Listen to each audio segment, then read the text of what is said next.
What is the intention here? What is the specific ask that Ukraine has to deliver on for all of this to be lifted?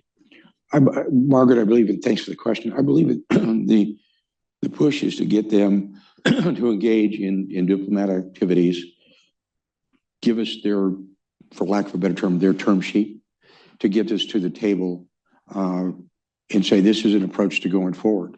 We know that both sides are going to have disagreements and agreements as well.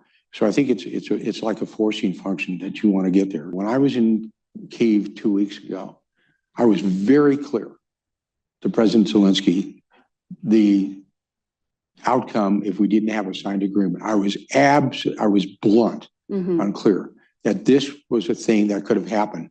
Sometimes, and I will be very honest with you, some people always misread the room with President Trump. And you better understand when you play with President Trump where he's going to and what he's, when he goes for some type of a deal. And what happened is President Zelensky, he misread the room last Friday.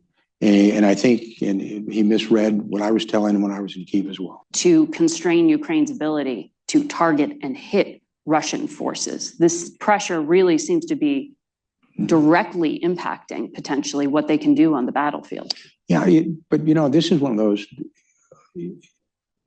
very candidly, they brought it on themselves, the Ukrainians. What I mean by that, look, when we were in the Oval Office last week on Friday, and I'll kind of give you the background a little bit of it, is when we talked with President Zelensky before that meeting, there were 13 U.S. senators at Hay Adams.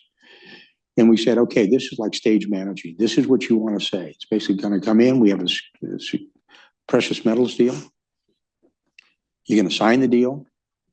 You're going to have lunch, have a press conference, exit stage right, and you're good to go. We continue to go. What happened became a very combative press conference that went on for almost, 50 minutes. That caught everybody a little bit by surprise. I was, right there. And I think what happened is they said, wait a second, this is not what we thought this was going to be. You don't negotiate peace discussions in public. You don't try to challenge the President of the United States in the Oval Office that, in fact, you need to side with me and not the Russians. You don't become an independent interlocutor if you look at something like that. And he was forewarned. It's not like President Zelensky was not made aware that this is what we wanted out of the Ukrainians to basically say, go here, it sets the next stage, it opens up, it goes forward. So I blame the President of the United States at all.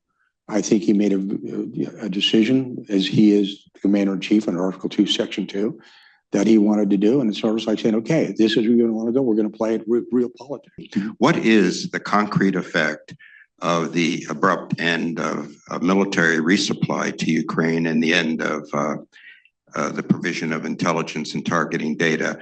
The Ukraine may take some time for their military supplies to run down, but the cutoff in intel does have an immediate effect. In your judgment, what's been the effect to date, and what's going to be the effect if it continues for another week or 2 or 3? The best way I can describe it is sort of like hitting a mule with a 2x4 across the nose. You got their attention, and it is significant, obviously, because of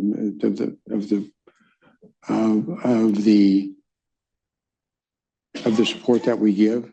Okay, but it's one way to get your attention to do it.